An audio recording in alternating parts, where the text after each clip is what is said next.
अपनी पत्नी शोभा, 5 साल की बेटी रूही और 4 साल के बेटे मोनू के साथ रहता था। मोहन का अपना एक मटर का खेत था। उसके खेत के मटर बड़े ही मीठे हुआ करते थे, जो पूरे गांव में सबको बड़े ही पसंद आते थे। सभी उसी की मटर खरीदना पसंद करते थे। एक रोज, इस बार फसल बहुत ही अच्छी हुई है। इस बार अच्छी कमाई होगी तो मैं अपने पूरे घर की मरम्मत करवाऊंगा और घर में नया बिस्तर भी लाऊंगा, ताकि तुम्हें जमीन पर ना सोना पड़े।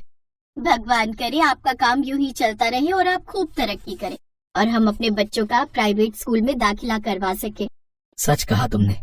बस थोड़ा पैसा और कमा लूं तो मैं एक बड़ा सा खेत खरीद लूंगा, फिर उसमें मटर की खेती और बढ़ा दूंगा, फिर अपनी मटर की फसल शहर में जाकर बेचूंगा। अच्छा, आज मुझे मटर की कटाई भी तो करनी है, तो मैं चलता हूँ। आज काफी सारी कटाई करनी है तो मैं भी खेत में आपके साथ चलती हूँ। मोहन और शोभा खेत चले जाते हैं। उसके खेत के बगल में ही उनके पड़ोसी राजेश का भी खेत था, लेकिन उसके खेत में मटर की फसल बिल्कुल भी अच्छी नहीं थी, जिस कारण वो मोहन का खेत देखकर उससे जलता था। हम दोनों का खेत तो आसपास ही है, फिर इसकी खेत की फसल इतनी अच्छी और मेरी इतनी खराब। जरूर इसी ने कुछ उल्टा सीधा किया होगा मेरे खेत के साथ, तभी मेरे खेत की फसल इतनी अच्छी नहीं हुई। राजेश मन ही मन ये सब सोच ही रहा था, तभी वो देखता है कि मोहन के पास एक व्यापारी आता है। मोहन, इस बार तुम्हारे खेत की फसल तो बड़ी अच्छी हुई है। इस बार मुझे 100 किलो मटर चाहिए। अगर तुमने किसी और को कहीं बेचा है तो इसमें से 100 किलो तुम मुझे दे दो। ठीक है साहब, वैसे भी इस बार मेरे खेत में पूरे 250 किलो मटर की खेती हुई है। ठीक है, फिर 100 किलो मुझे भिजवा देना, और चाहिए होंगे तो बता दूंगा। ये कहकर सेठ जाने लगता है। तभी राजेश, सेठ जी, जरा मेरे खेत की फसल के मटर भी ले लीजिए। अच्छा, पहले टेस्ट तो करवा अपने मटर। जी, ये लीजिए। राजेश उसे मटर खाने को देता है, लेकिन जैसे ही सेठ उस मटर को चखता है तो बुरा सा मुंह बनाते हुए कहता है, माफ करना, लेकिन मैं तुमसे ये मटर नहीं खरीद सकता। ये तो बड़े ही बेस्वाद है, इसे तो मुझसे कोई भी ग्राहक नहीं खरीदेगा। अच्छा, मैं चलता हूँ भाई। ये कहकर वो वहाँ से चला जाता है। तभी राजेश मोहन से, तुम्हारे कारण मेरी फसल की बिक्री नहीं हो पाई। हम दोनों के खेत आसपास हैं, लेकिन इसके बावजूद भी मेरे खेत की फसल अच्छी नहीं होती। इसका मतलब तूने जरूर मेरे खेत की फसल खराब करने के लिए कुछ डाला है। ये आप कैसी बातें कर रहे हैं? मैं ऐसा क्यों करूंगा, और मैं ऐसा क्यों चाहूंगा? बस बस, अब ज्यादा भोला बनने की कोशिश मत करो। मैं जानता हूँ तुमने ही कुछ किया है ताकि मेरे खेत की फसल खराब हो जाए और सब तुमसे ही मटर खरीदे। मैं कुछ कह नहीं रहा, इसका मतलब ये नहीं कि तुम कुछ भी बोलते जाओगे। मैंने हमेशा पूरी ईमानदारी से अपना काम किया है। ना तो मैंने कभी किसी का बुरा किया है और ना ही कभी किसी का बुरा सोच सकता हूँ। राजेश भाई साहब, आप जो भी सोच रहे हैं वो गलत सोच रहे हैं। इसके अलावा हमें अपनी सफाई के बारे में कुछ भी नहीं कहना है। हम जानते हैं आप परेशान हैं, लेकिन इसका मतलब ये नहीं कि आप हमें कुछ भी बोलेंगे। चलिए जी यहाँ से।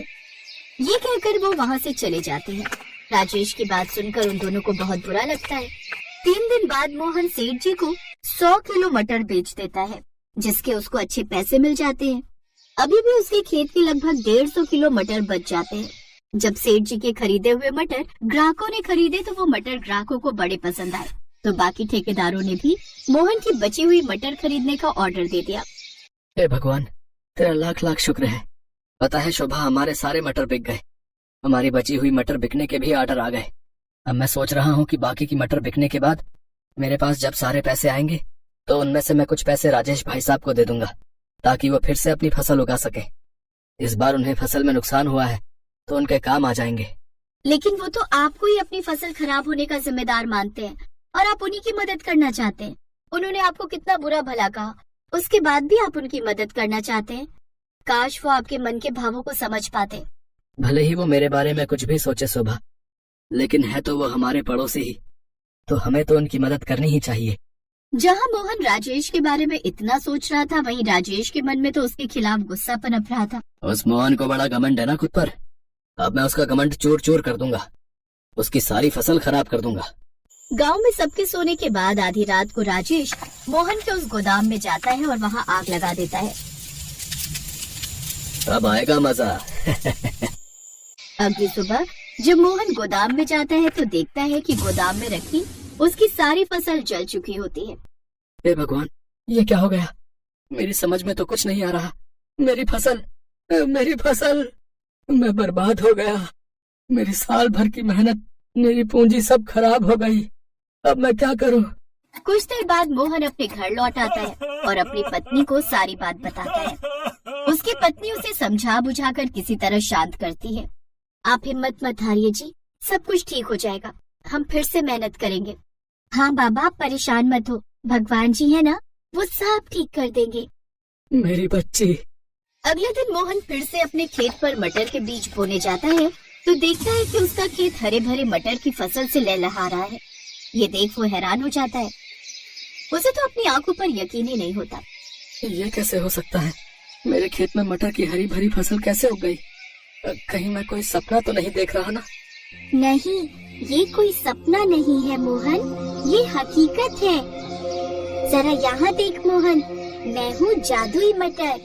मोहन जब उस तरफ देखता है तो वो हैरान रह जाता है, क्योंकि उसके सामने एक जादुई बोलने वाली मटर खड़ी थी, जिसके 2 छोटे छोटे हाथ पैर और 2 आंखें भी थी। अरे तुम कैसी मटर हो जिसके हाथ पैर भी हैं? मैं एक जादुई मटर हूँ और यहाँ पर तुम्हारी मदद के लिए आई हूँ। सब्जियों के लोग से कुछ समय पहले मैं तुम्हें देख रही थी। तुम्हारे पड़ोसी ने तुम्हें कितना गलत कहा, लेकिन फिर भी उल्टा तुमने उसकी मदद के बारे में सोचा। लेकिन जब उसने अपनी जलन के चलते तुम्हारी फसल में आग लगा दी तो मुझसे रहा नहीं गया। मैं तुम जैसे नेक इंसान को इस तरह मुसीबत में नहीं देख सकती, इसलिए मैं तुम्हारी मदद करने चली आई। तो ये आग राजेश भैया ने लगाई। कोई बात नहीं, हरी मटर मैं चाहता हूँ जैसे तुमने मेरे खेत को हरा भरा कर दिया, ऐसे ही तुम उनके खेत को भी हरा कर दो। ये कहकर तुमने तो मेरा दिल ही जीत लिया।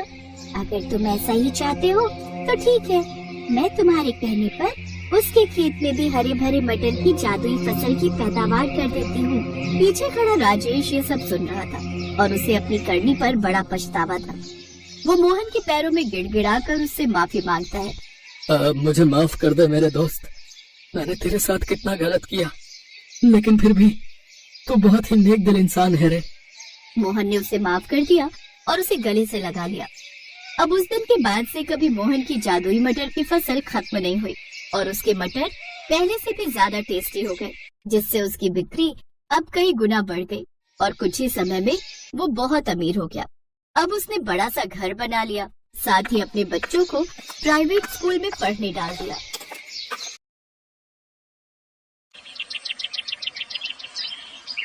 इस बार क्या सोचा है, क्या लगाओगे? सोच रहा हूँ इस बार मटर लगाऊं। पर 2 साल पहले जब मटर लगाई थी तब पता है न क्या हुआ था? हाँ हाँ याद है, आधी मटर खराब हो गई थी, लेकिन तब तो उसमें कीड़ा लग गया था ना। इस बार मैं ध्यान रखूंगा। ठीक है, और फिर करोगे क्या इतनी सारी मटर का? मटर पुलाव बनाएंगे और भरपेट क्या, जी भर खाएंगे और क्या। राम की बात सुनकर उसकी पत्नी नंदिनी भी हंसती। सर्दी का मौसम आने वाला था तो इस बार राम ने तय किया कि वो अपने खेतों में मटर लगाएगा। उसने बड़ी मेहनत से खेत को तैयार किया और मटर के बीज भी बो दिए। कुछ दिनों बाद पहले पौधे आए और फिर उन पर हरी हरी मटर लगनी भी शुरू हो गई। हर गुजरते दिन के साथ अपनी भरी पूरी फसल को देखकर राम फूला नहीं समा रहा था।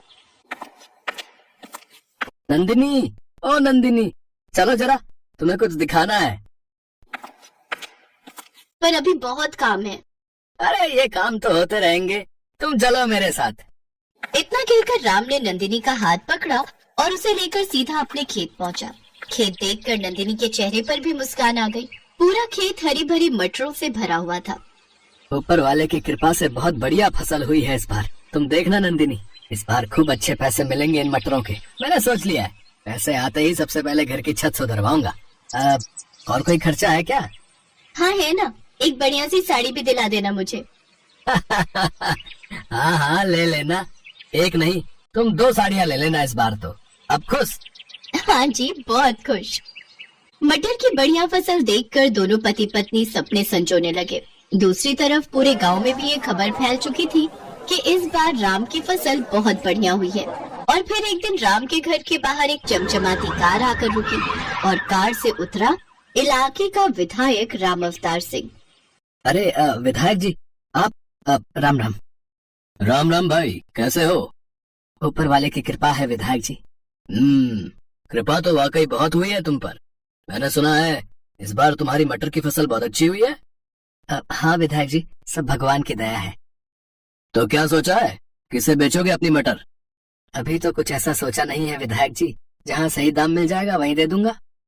अरे तो हम काय के लिए हैं, हमको दे दो अपनी सारी मटर, हम पूरे 15 रुपए देंगे तुम्हें 1 किलो के। पर शहर में तो इस बार 25 से 30 रुपए किलो बिक रही है मटर। देखो राम, मटर है, गेहूं नहीं, जो कई महीने संभाल लोगे। 2 दिन बाद सूखने लगेगी सारी की सारी। मेरे पास स्टोरेज की सुविधा है, मैं तुम्हारी सारी मटर खरीद लूंगा हाथों हाथ। ठीक है विधायक जी, मैं आपको शाम तक बताता हूँ। राम को दुविधा में छोड़कर विधायक वहाँ से चला गया और फिर उसके जाने के बाद क्या करूँ नंदिनी, कुछ समझ नहीं आ रहा। ये विधायक हम गरीब किसानों का हमेशा फायदा उठाता है, हमसे कम पैसों में फसल खरीदकर शहर में ऊंचे दामों पर बेचता है। मेरी मानो तो आपको कुछ और लोगों से भी बात करनी चाहिए।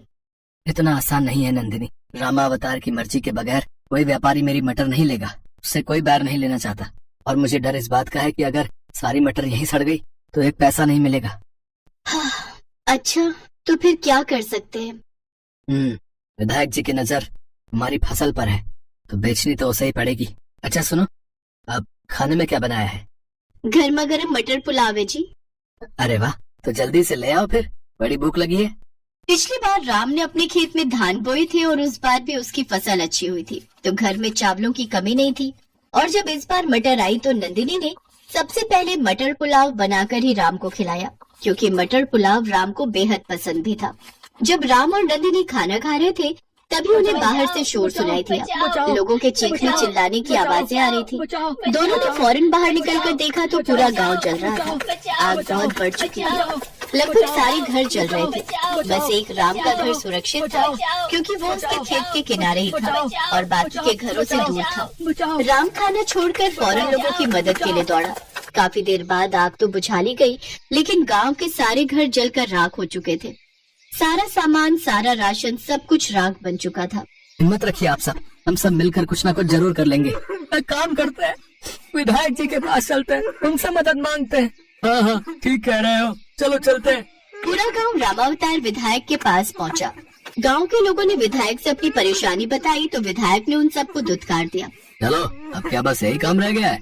लापरवाही करो तुम, आग लगाओ तुम, और भरपाई करूँ मैं, मतलब कि सरकार। गांव के लोगों को विधायक पर गुस्सा आ रहा था, पर वो मजबूर थे और मुंह लटकाकर वहां से जाने लगे।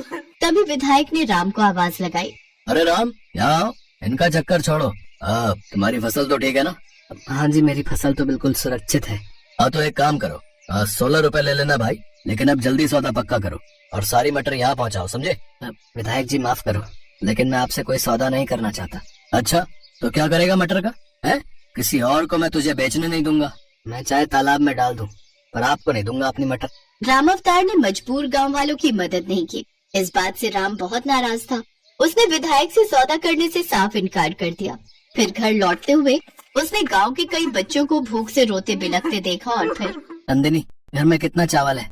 काफी है, वैसे क्यों पूछ रहे हो? हमारे पास मटर की कोई कमी नहीं है। तुम एक काम करो, मैं कुछ लोगों को साथ लेकर एक बड़ा चूल्हा बनाता हूँ और तुम गांव की औरतों के साथ मटर पुलाव बनाने की तैयारी करो, सबके लिए। जब तक मेरे घर में मटर और चावल का एक भी दाना है, मेरे गांव का कोई बच्चा भूख से नहीं रोएगा। लेकिन फिर हम लोग अपने बारे में बाद में सोचेंगे नंदिनी, फिलहाल गांव के बारे में सोचना है। नंदिनी ने इसके बाद कुछ नहीं कहा और खाना बनाने की तैयारी शुरू कर दी। अगले कुछ दिनों तक नंदिनी की रसोई में ढेर सारा मटर पुलाव पकता रहा और गांव के लोगों की भूख मिटाता रहा। पूरा गांव राम और नंदिनी को दुआएं दे रहा था। लेकिन फिर धीरे धीरे राम के घर चावल और मटर खत्म होने लगे और राम और नंदिनी सोच में पड़ने लगे। तभी एक दोपहर को कुछ ऐसा हुआ जिसकी उम्मीद किसी को नहीं थी। अरे मुख्यमंत्री साहब, आप मुझ गरीब के घर। राम राम साहब। अरे नंदिनी, ओह साहब, आप अंदर आइए। नहीं, यहाँ बैठिए साहब।